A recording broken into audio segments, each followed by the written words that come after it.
The storm is coming. You can see it building on the horizon.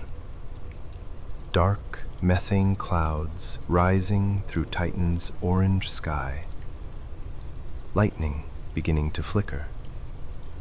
But you're stepping inside now, through the airlock, into your dome, into warmth, into shelter. The rain cannot reach you here. The T station is your first stop, always. It's positioned perfectly.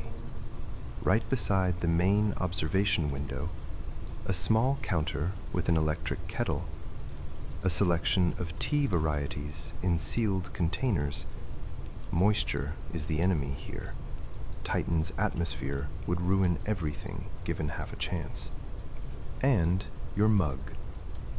The mug is ceramic, heavy, with a wraparound image of Earth's moon, a celestial body you'll never see except in pictures, orbiting a planet that's equally remote. It was a gift from your predecessor, who received it from hers, going back 4 generations to the original team that established this outpost. The glaze has crazed over the decades, fine cracks that don't penetrate to the ceramic beneath. And there's a chip on the rim where someone, maybe 2 generations ago, dropped it. That chip is where you always drink from. Tradition. The kettle is already hot. You set it to boil on a timer synchronized with your expected return. Steam rises from the spout, and you select your tea. A smoky oolong, one of the few luxuries shipped in from the inner solar system at ridiculous expense. Worth it. Every gram worth it. You tear open the foil packet, crinkle rip, and the tea leaves tumble into the mug. They're dark, twisted, and when the boiling water hits them, splash. The aroma blooms. Smoke, earth, history. Things that have nothing to do with Titan's methane lakes and organic haze, and everything to do with being human. You pour slowly, watching the water darken, the tea steeping, the steam rising in delicate spirals. Your hands wrap around the mug, and the heat soaks through the ceramic into your palms. Heat. Real, radiating, life-affirming heat. Your fingers, still slightly cold from the suit despite its insulation, drink it in. The first sip is too hot. You know this. You do it anyway. The liquid touches your lips, almost scalding, and then you're tasting it. Smoky, complex, slightly sweet, with the mineral undertone of the dome's processed water. It travels down your throat like a line of warmth, descending into your chest, spreading. Your stomach receives it. Your body finally understands. We're safe. We're inside. We can rest. You carry the mug to the observation chair, a worn recliner positioned in front of the dome's largest window panel. The seat knows your shape, compressed by years of your body sitting in exactly this position, doing exactly this thing. Drinking the first hot tea after a shift, watching Titan's weather, and beyond it, Saturn. The view is extraordinary and utterly familiar. Saturn dominates the sky, enormous beyond Earth-dweller comprehension. From Titan's surface, the ringed planet appears nearly 11 times larger than the Moon appears from Earth. You can see the bands in its atmosphere, The subtle color variations from cream to pale gold to soft brown. The rings cut across its bulk at a slight angle. You're viewing them from Titan's orbital plane, so they're foreshortened, but still spectacular. The Cassini division is a dark line, the gap between the A and B rings clearly visible even through the orange atmospheric haze. The haze. Always the haze. Titan's nitrogen atmosphere, thick with methane and organic compounds, turns the sky a permanent orange amber. Sunlight, already dim at Saturn's distance from the sun, filters through this organic smog to create an eternal twilight, a world lit in perpetual autumn colors. Rain streaks the dome. Methane rain, falling slowly through the thick air, each drop taking its time, visible as it descends. The droplets hit the transparent aluminum with that distinctive, deep patter, patter, patter, slower than water, more viscous. You sip the tea. The dome hums. Saturn watches. This is the moment you work for.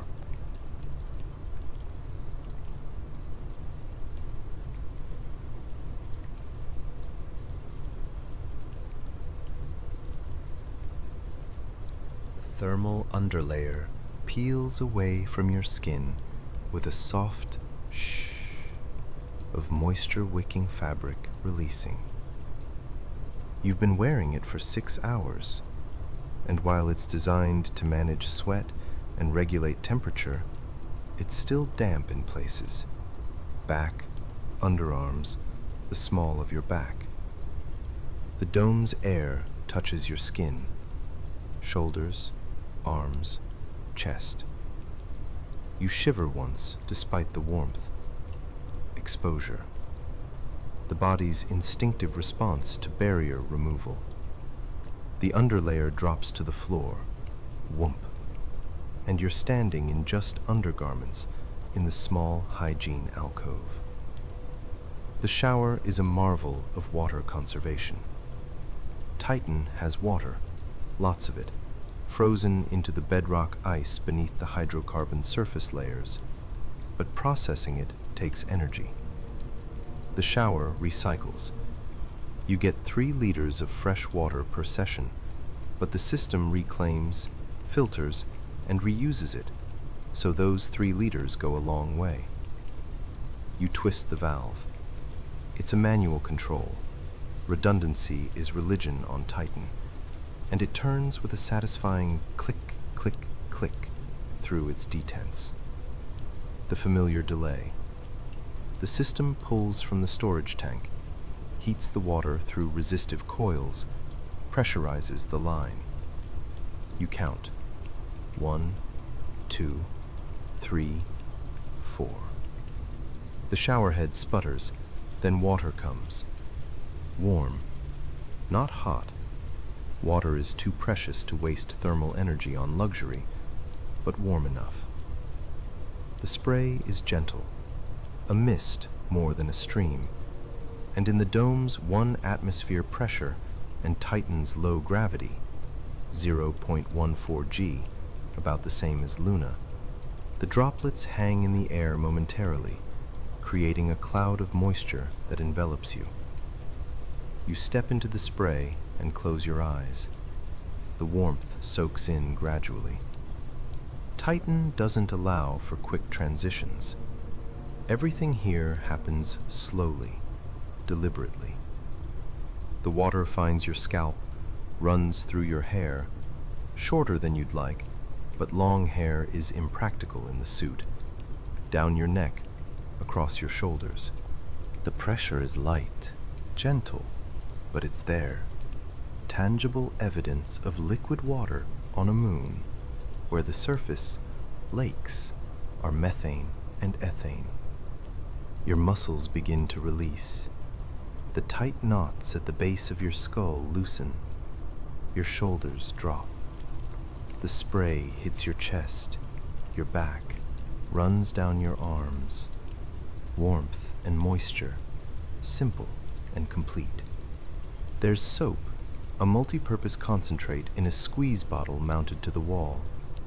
You work it into your hands. Click of the cap, squirt of viscous liquid, the slick feel spreading across your palms. It doesn't lather much, designed for low water environments, but it cleans. The chemical smell is sharp, functional, but after hours breathing filtered suit air contaminated with trace methane, it smells like clean. You wash methodically, hands, arms, torso, legs. The soap removes the grime of the shift. Sweat, yes, but also the psychological residue of being outside, of working in an environment where your suit is the only thing keeping Titan's atmosphere from freezing your lungs solid. The water runs for 2 minutes. That's your ration. When the valve auto-closes with a final click, you stand there, dripping, warmer than you've been since entering the airlock, cleaner than you've been in hours. The atmosphere processor's hum changes slightly.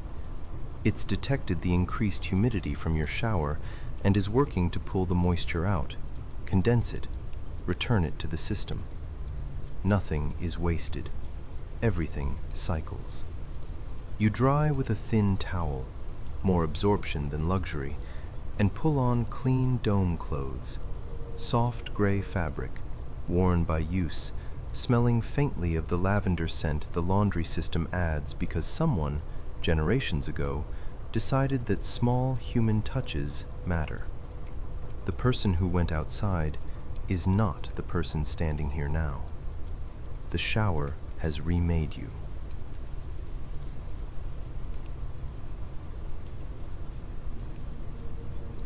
The galley is minimal. A heating element, a small refrigeration unit, powered by the dome's main systems, storage for shelf-stable supplies, and a narrow counter that serves as prep area and dining table both. You pull open the storage drawer. It releases with a thunk, seal breaking, and survey your options. Meal packets, freeze-dried proteins, vacuum-sealed vegetables, carbohydrate bases. Nothing fresh except what you grow in the small hydroponic tray. Currently, lettuce, 3 plants, doing acceptably. The lettuce is your luxury, your green thing in an orange world. You select a protein blend, fish adjacent supposedly, though you've never tasted real fish and wouldn't know. A grain base, rice-like, and pick 3 leaves of lettuce, careful not to harvest too much. The hydroponic tray needs time to recover. The preparation is ritual. Tear the protein packet, rip, and empty it into a bowl. Add hot water from the kettle, still warm from tea making. Stir. Wait. The packet says 3 minutes, but you've learned that 5 is better. Gives the texture time to properly rehydrate. You use those 5 minutes to prepare the grain base. Another packet, more water, more waiting. The lettuce you rinse in a tiny amount of water, precious, even recycled, then tear into bite-sized pieces. The texture is slightly different from earth lettuce, according to the records. More fibrous, a result of growing in Titan's low gravity. But it's green and alive and real. When everything is ready, you plate it on a shallow bowl. Rationing dishes means fewer things to clean, and carry it to the observation window. There's a small fold-down table there, maglocked to the floor, and you settle into the recliner with your meal. Outside, the rain has intensified. The methane drops are larger now, falling through the thick atmosphere in slow, mesmerizing descent. They hit the dome with deeper thok sounds, almost musical. The orange haze has darkened slightly. Evening on Titan, though evening is relative when the sun is always filtered and dim. Saturn has shifted position slightly. Titan's orbit takes 16 Earth days to complete, and the viewing angle of the rings changes gradually, imperceptibly, unless you're watching over hours. Right now, they're nearly edge-on from your perspective, a bright line cutting across the planet's bulk. You eat slowly. The protein is adequate, savory, slightly salty, with texture that approximates flesh. The grain base is bland, a vehicle for other flavors. But the lettuce is crisp and it tastes green, and for a moment, you're eating something that photosynthesized under your care, in your dome, on this alien moon. Between bites, you watch the rain. There's something hypnotic about it. The slow fall, the accumulation on the dome's surface, the way it streams down the curved panels in rivulets. Methane, liquid at Titan's cold temperatures, behaving like water but subtly different. More viscous, slower. A flash on the horizon catches your eye. Lightning. Titan has storms, methane thunderstorms, rare but spectacular. This one is distant, maybe 50 kilometers away, and you watch the flashes illuminate the clouds from within. No thunder reaches you, too far, and Titan's thick atmosphere absorbs sound over distance. You finish eating. The bowl is empty. Your body is fed. Outside, the storm continues its slow, patient work, raining complex organic molecules down onto ancient ice. You sit and watch and exist.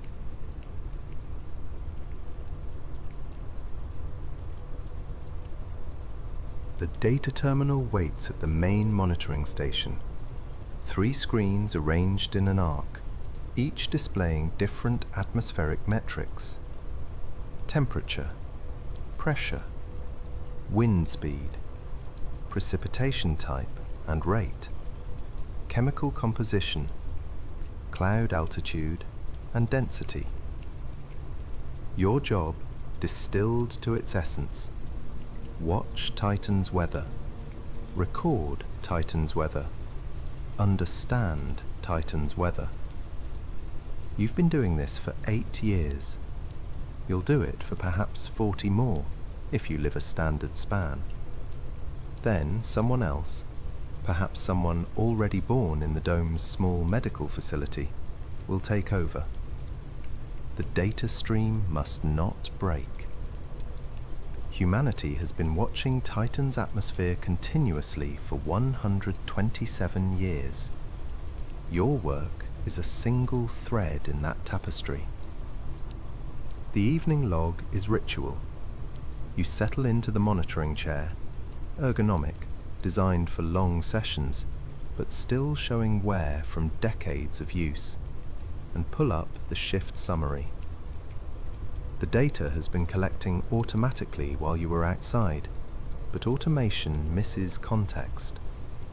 Machines record numbers, humans interpret meaning.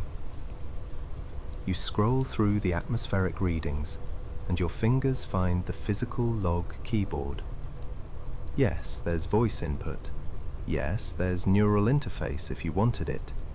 But the physical keyboard is tradition, and tradition matters when you're this far from Earth, this isolated, this dependent on routine for psychological stability.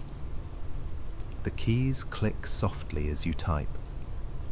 1800 to 2400 hours. Pressure steady at 1.5 atmospheres.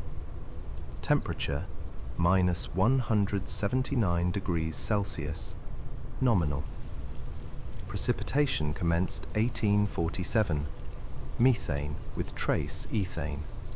Drop size increasing 1930 onwards, suggesting condensation nuclei aggregation. Wind from 270 degrees, 4 meters per second steady, with gusts to 7 meters per second. Cloud base 8,000 meters, showing vertical development. Recommend continued observation. Possible convective activity developing. Your fingers know this rhythm. Type, pause, consider. Type. The physical act of recording grounds you in the present moment. The data flows from sensors to screen, to your interpretation, to the log. And from there, it uploads to the inner solar system, where scientists you'll never meet will analyze Titan's atmosphere, understanding it piece by piece, decade by decade. There's a maintenance checklist beside the terminal. Laminated pages, handwritten updates in the margins from previous meteorologists. You work through it methodically. Check atmospheric sensor calibration. Good. Verify backup power cells. Charged. Confirm data redundancy. 3 copies stored in separate systems. Inspect dome seal integrity readings. Nominal. Minor pressure fluctuation in section 7, but within tolerance. Each item checked is a promise. To yourself, to your successor, to the long chain of humans who will live and work in this dome. I am taking care of this place. I am ensuring it survives. You sign the log with a stylus on the tablet, your signature joining hundreds of others, a visual record of continuity, and date it by both Earth calendar and Titan local. Saturn years, Titan orbits, meaningless from a human perspective, but part of the system. The storm outside has reached the dome.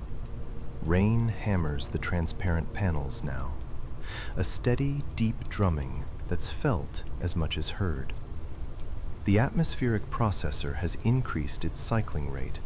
You can hear the change in pitch, the fans working harder to manage humidity that seeps in through microscopic imperfections in the seals. Lightning flashes again, closer now. For a moment, the dome is illuminated from outside, the orange haze turning brilliant, and you see the rain as individual drops, thousands of them, suspended in that frozen moment. Then darkness again, the steady drum of rain, the glow of your screens. Everything is as it should be.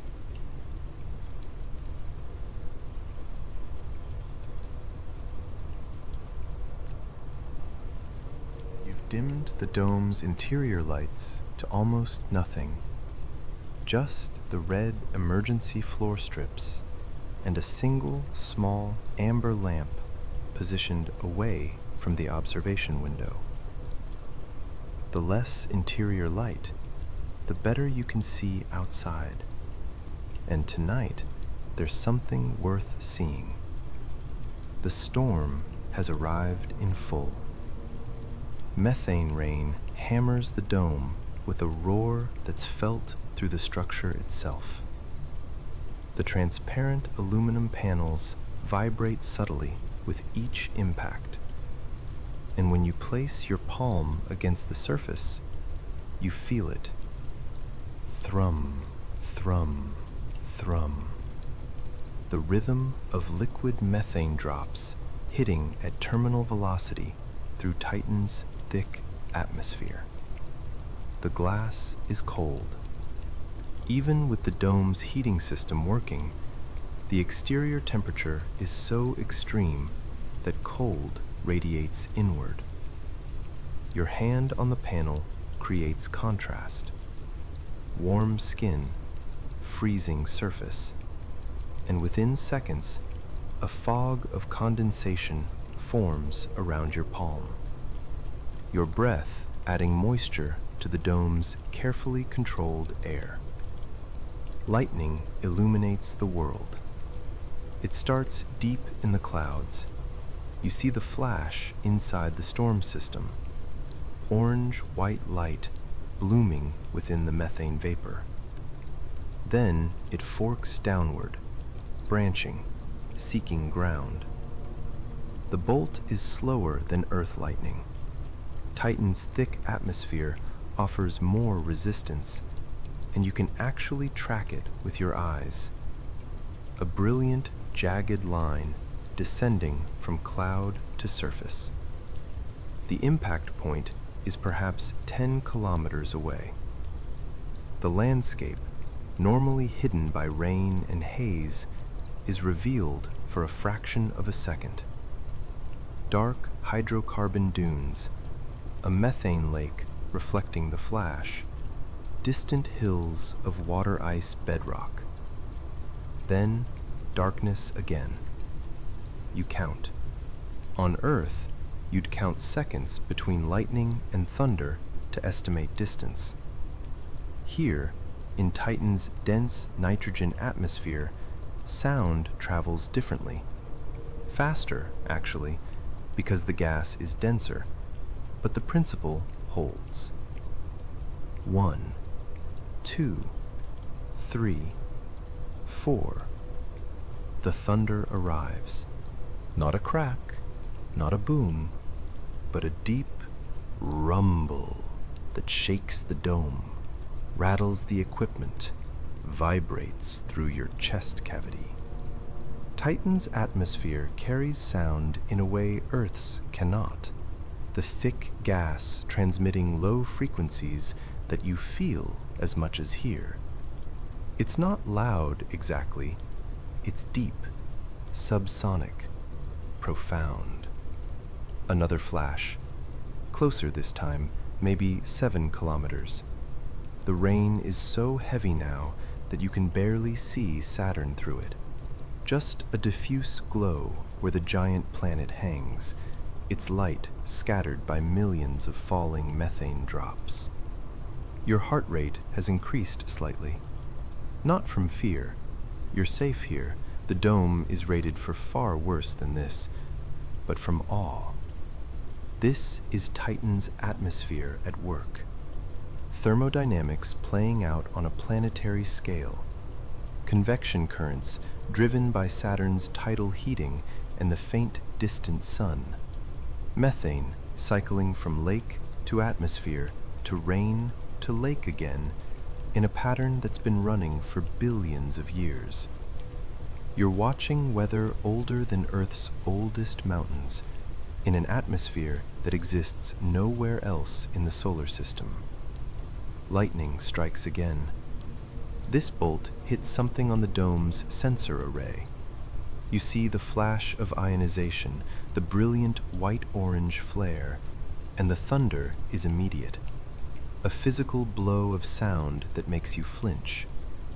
Then, darkness. The rain. The distant glow of Saturn behind the storm. Your hand is still on the glass, cold seeping into your palm, condensation spreading. You're safe inside. The storm is outside. The membrane holds. And you are privileged beyond measure to witness this.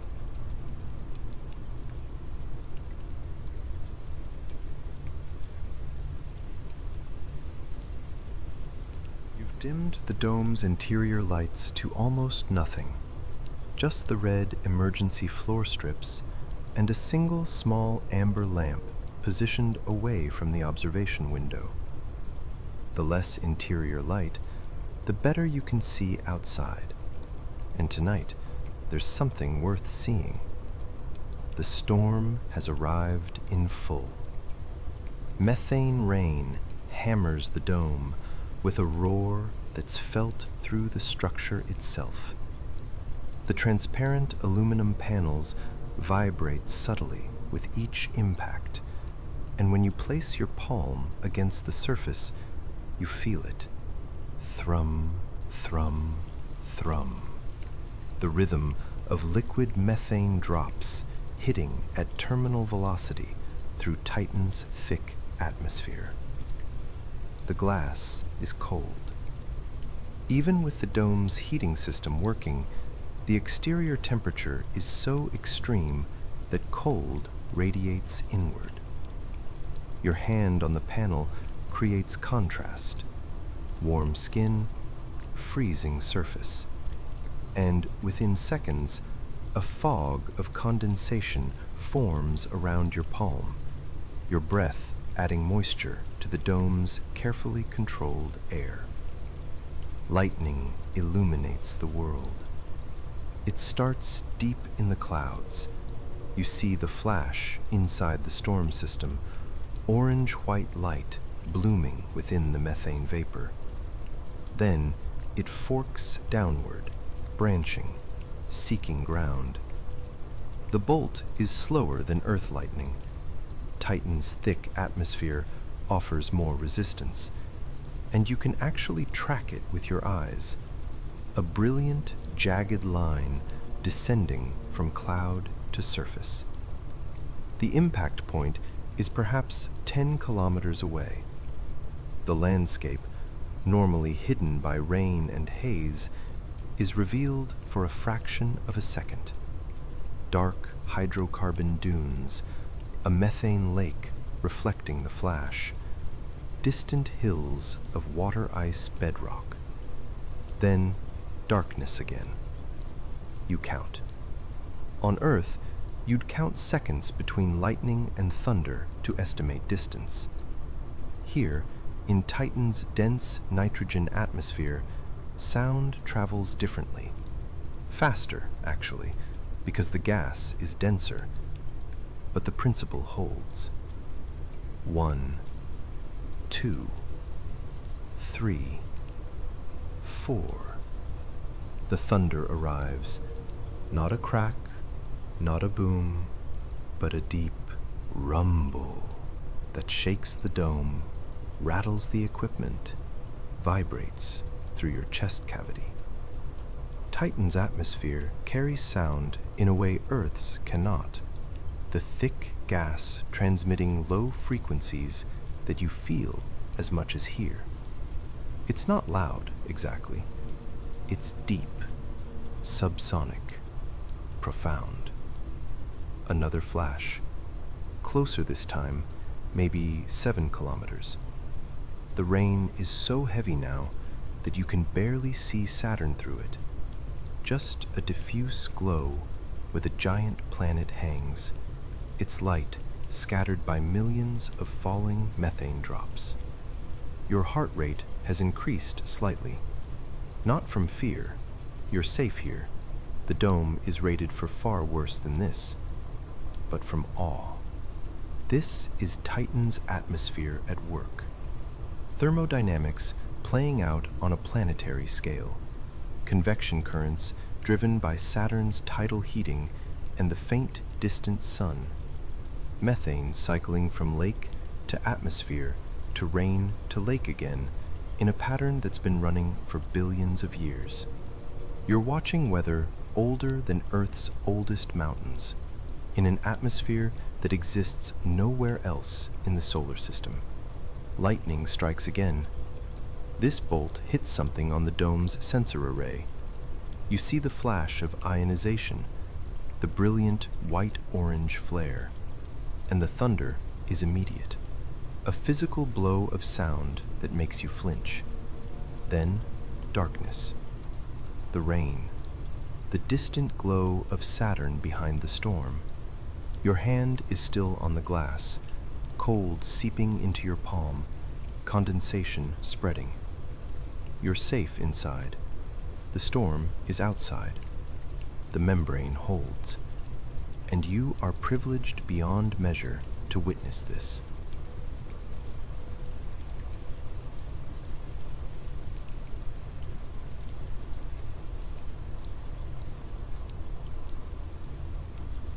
The storm will last through the night. The atmospheric models predict another 6 hours of precipitation. lightning diminishing after 3. You've seen this pattern before. Convective systems develop over the hydrocarbon lakes, draw up methane vapor, rise through the cold atmosphere, condense, precipitate. The cycle takes hours to exhaust itself. You're not expected to monitor it actively through the night.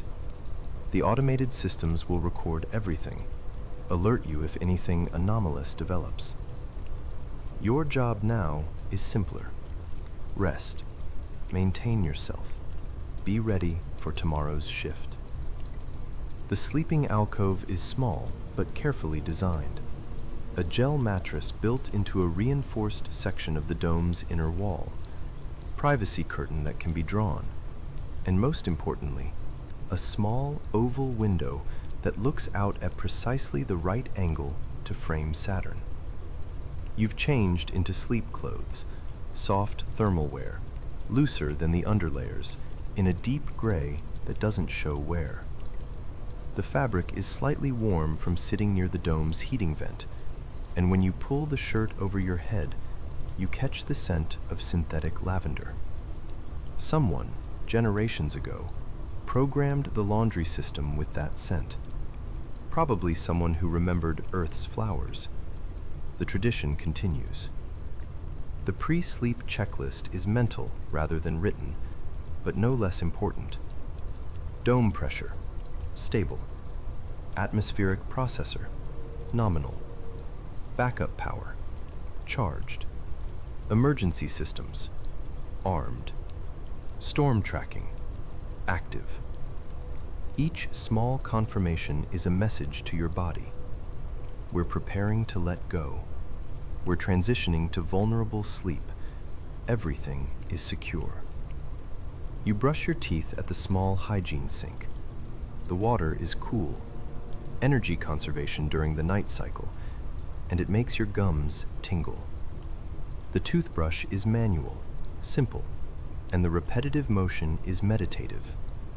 Shh, shh, shh, back and forth. The soft bristles against enamel, the familiar taste of mint analog paste. You rinse, spit, and the ritual completes. The sleeping alcove welcomes you. The gel mattress adjusts to your weight. In Titan's low gravity, you weigh about 1/7 of what you would on Earth, and the mattress compensates, providing support without excessive firmness. You lie on your back for a moment, feeling your spine settle. Your hips sink in slightly. Your shoulders find their position. There's a blanket, not weighted, no need for that in low gravity, but insulated. You pull it up to your chest, and it settles with a soft whoosh of fabric. The material is designed to trap body heat while wicking away moisture, and it does its job with quiet competence. Through the small window, Saturn hangs eternal. The storm has passed between you and the planet, and now you're seeing it through clearing air. The rings are sharp again, the atmospheric bands visible. The sight is so familiar, it's almost boring. You've seen Saturn from this angle 10,000 times, and yet it never quite loses its power. That's Saturn, right there, real. The privacy curtain is within reach. You draw it closed with a soft shh of fabric on rail, and the alcove becomes a cave, a cocoon, a space within a dome on a moon orbiting a giant planet 1.4 billion kilometers from the sun. The storm drums on. The dome hums. Your eyes close. You are safe. You are warm. You are exactly where you need to be. Sleep rises to meet you.